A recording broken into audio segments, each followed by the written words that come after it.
Hello and welcome back to Planet Stronghold. Sorry, Planet Stronghold Colonial Defence. I might just... No, I'm going to keep saying the whole title, otherwise you might get it confused with the... Well, you probably won't, but anyway.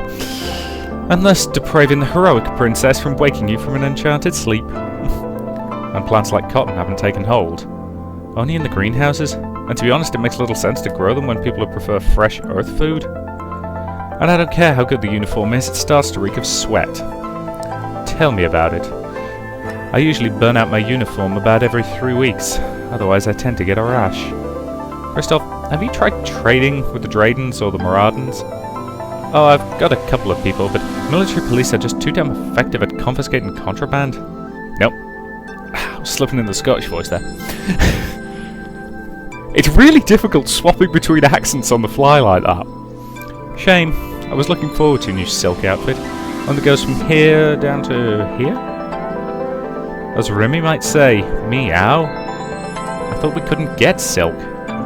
Oh, it isn't terrestrial silk. I believe the local variety comes from the Madrons. In fact, they use it to line their uniforms. Light, durable, holds colour really well. But don't they milk them from the Skella? And that's a problem because... No problem. I'm just thinking there are a couple of people who might pay a little extra to see that. Ugh, I don't really want to know. Is there a reason why this material would be disallowed? Typical military contractor BS, I imagine. Ah! Stop losing the voice. Someone has a fat contract to supply uniforms. Okay. Me struggling with voices. This is not novel at all. Yeah. To supply uniforms? A material to the colonies? Of course, when a shooting war is going on. Not many merchants are going to risk their necks for some lacy underwear. Not to mention, they want the colonies to become self-sufficient as quickly as possible. Fortunately, we've met this requirement. Of course, sympathetic captain could bend a few rules if they wished. Oh, go on then. Very well, but if there's any hint of contraband, it will stop. But I know I could do with a fresh change of clothing. Trust me, Captain, it'll be worth it. We've got a few styles that'll really bring out your eyes. I'm surprised you aren't trying to set a route to Earth, Christoph. Trade only works if you have reliable transport, Charlotte. I might as well try selling bridges to the Matric. Well, Christoph, let me know if you know where the printer is. You'll have an hour with it, so don't tarry too long. Yes, you have to allow a certain amount of black marketeering on a military base, otherwise everybody goes mad. Upon entering the lounge, I've just noticed, is that a tiger or something of that ilk on her arm?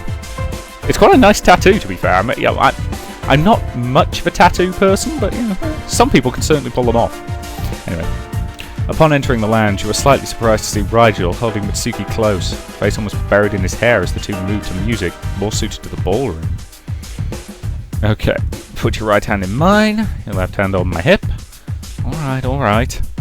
And watch your feet. You've already kicked me in the shins twice already. I'm going to be bruised for a week. Sorry. Upon this utterance, Mitsuki stumbles upon Rigel's feet, but he manages to keep her upright and they resume moving. If it helps, imagine I'm Captain Alex. Did you need my brother? Oh, that's quite alright. Let's take 5, Mitsuki. I need feeling to return to my wrist. Sorry about that. I didn't mean to hold your hand so hard. So, Captain, how may I help you? I was just making the rounds, but well, whatever you two were doing seems much more interesting. It was ballroom dancing. Rigel was teaching me, but I guess I'm not good enough. Don't beat yourself over too much. You're doing quite well, actually. You have excellent reflexes, but you're letting your instincts creep in too much. I know. Too much dance madness, I'm afraid. My body keeps wanting to lash out for some different colour or symbol, but this is much more sedate. This seems a bit of a sudden interest. Why all the interest in ballroom dancing? Xavier challenged me to a contest, best dancer on the base. We each get to pick one style and music to go with it. I didn't expect Xavier to go so retro. If it helps, I know you'll mop the floor with him when you boot up the arcade machine. So, Captain, if you don't mind, please don't tell anyone that Rigel's helping me. I'm still surprised the mechanic knows how to ballroom dance. Oh, so just because I work my hands, you expect me to some neo-brain Neanderthal?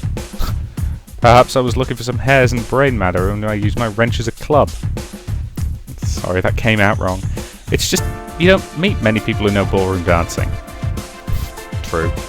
Some would know it like Xavier, but that's because of the Imperial Court. So when did you learn how to dance? Well, back in high school, I had to fill a PE requirement and the hot guys were a bonus. The computers make it look so easy. Unfortunately, my hands just moved right through the holograms. Yeah, I personally think it's much more pleasurable to dance with a partner. Feel their breath on your cheek, their heart next to yours. Make me wish I learned it earlier. So, Captain, do you want to join our lessons?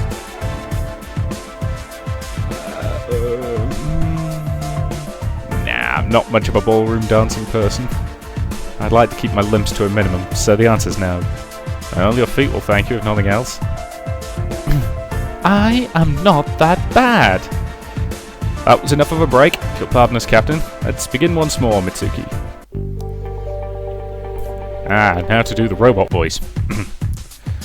Coming up next on the Robot Gladiators, the Pulverizer versus the Eradicator, right after these messages. Did you see the match, man? I thought Bam Glam was going to lose until he let out that flash, blinding the Decimator in the process. I know! And when it went inside, oh man, there were wires and springs and everything everywhere. Samuel, Galena, would you please turn the channel? What's that, Lucius? Would you mind changing the channel? Why? Championship round's coming up next. Are you suffering a bug? You seem distraught, Lucius. I find the show disturbing and would prefer to see something else. Maybe I'm a little slow in the uptake, but why do you have a problem with it? It's because it is showing robot-on-robot violence. So, they're simply machines. As am I, Galena. You would have no problem if someone took a chainsaw to my face? But those robots, they don't think, they aren't aware. It's no different than if a hammer fought a screwdriver, both are tools.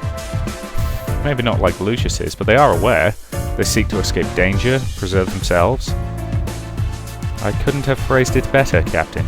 Samuel, how would you feel if instead of two robots fighting, it was a cockfighting match instead?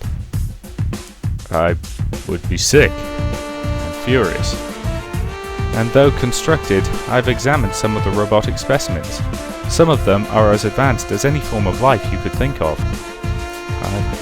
I don't know, it seems like you're just being overly sensitive, and never in my wildest dreams did I ever thought I would say such a thing to a robot. Maybe I could put this another way. Do you have a problem seeing two boxers or martial artists compete against each other? No. It's a combat of skill against two opponents. Indeed, if two people choose to fight each other. And that is the crux of where I am coming from. They had the freedom to participate. How would you feel if both opponents were lobotomized, or children who wouldn't be allowed to leave until one was left bleeding on the ground? Alright, I get it. I don't know if I completely agree with it, but I get it. And yet, if the two robots were able to give consent, then my emotions wouldn't be in a quandary. As Shalina would say, they chose to be there. While I may advise another not to engage in self-destructive behavior, they can choose to ignore it. However, that doesn't mean it should be thrust upon another. I don't know, Lucius. Like Samuel, I get where you're coming from, but these are fighting robots, they're nothing like you. I'm sorry, I can't see them as anything more than that. That could be interesting, though. Instead of testing for drugs, they could Turing test the combatants. Turing test? Concept from the early 20th century. Basically, it says that we'll know if we achieve artificial intelligence if, after engaging in conversation with an entity, we can't tell whether it's human or not. Lucius obviously passes that test. Actually, quite a few things have already passed the Turing test, and they're clearly not intelligent, or they're not truly self-aware. It's a good starting point as a test for intelligence, but it's certainly not the be-all and end-all. Well, and until the gladiators do so, I'm going to enjoy contests. I see. What do you think, Captain? Am I overreacting? Maybe is the honest answer to that, because you get into some very tricky moral dilemmas with things like that. I honestly don't know. I get your position, I can see its merits, but unless these robots can express independence, I can't see them as anything other than tools. So the answer is to grant awareness to all machines, it seems. Well, I can backfire as well. True, Mirror gave you complete freedom, but What if a robot was programmed to say yes, and believe they said it? Robot sensitivity. We can consider this the starting point of a movement. Pardon me, Captain. While the show continues, I will be elsewhere. Right, that's all the conversations. The deck is okay for the moment, because I don't want to upgrade anything yet. So, story. Greetings, everyone. I know it's been a hectic month since the Matrix attack, but you've all pulled together admirably. So, before I submit our status to High Command, how's the colony doing? All the rubble is removed, everyone has their own living space again. Even if all the buildings look like they were built with a child's building blocks. And how's that my fault? We needed something quick and sturdy. Don't you think I know how pedestrian it looks? Yeah, you did the best you could, Mario. I hope if things settle down you'll get a chance to show your true genius. Certainly nothing a little decoration couldn't help. Imagine some climbing vines and fresh bloom. That's not a bad idea, as long as you don't have flower allergies. And do you have some other idea? Holograms. They take up no space, you can make them look like anything. Not to mention some of the crystals could be polished and make them look very nice. While I'm not adverse to beautifying up the place, it will have to take a back seat. Can we please focus on the meeting? Mario's correct. We have all the debris removed. Now there are still large piles outside the colony limits. At some point we'll have to do something about them. I'd like to keep one or two of them, if you don't mind. Or at least the materials from them. What were you thinking of, Xavier? Xavier has submitted a proposal to construct a hoverboard park for the city's youth. Okay, now that is something I have to see. A staff member who could do a sick trick. I'm down for that. He's quite graceful, actually. Which explains why I've been so short-handed in the garage lately. How are the vehicles? I know they've been through a lot lately.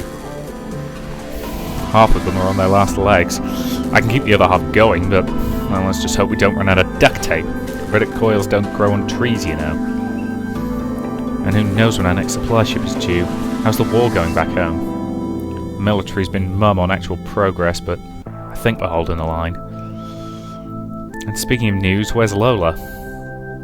She went out to investigate the colony the rebels are putting together. Said something about it being a human interest story? Yeah, and Mira went along. The good doctor wanted to make sure the people were in good health. From my own experience, you don't want a plague to run rampant. More like deserters. And there's only one punishment for deserters. Not another word on this, Mario. Do I make myself clear? Yes, Captain. Power and other utilities are running at maximum. All our computer systems are back online as well. So game night is back on? We'll see. I was hoping to indulge in something with a bit more rhythm. Don't look at me. I have two left feet when it comes to dancing. Given that you were just teaching a ballroom dancing, you must be lying. Alex, didn't you take a semester of ballroom dance? It was only satisfying elective, and you know it. However, we are running into another problem, namely manpower, or lack of it. People stepped up when things were dire, but they're now starting to complain. And what would you have us do? We could ask the people to work multiple shifts, but that has the potential to drive some into the arms of the rebels. Or we could automate many of the processes. We can mechanize this? Why haven't we? Same old concerns people have with any new technology. It would make people obsolete, and free to pursue some other field. It would be a legitimate concern, except we actually have a lack of people. Yeah, monster attacks tend to have that effect. Why don't we ask the rebels to take up the slack? They will need some of our resources. We could make use of the labour. Why would they help us? Enlightened self-interest, if nothing else.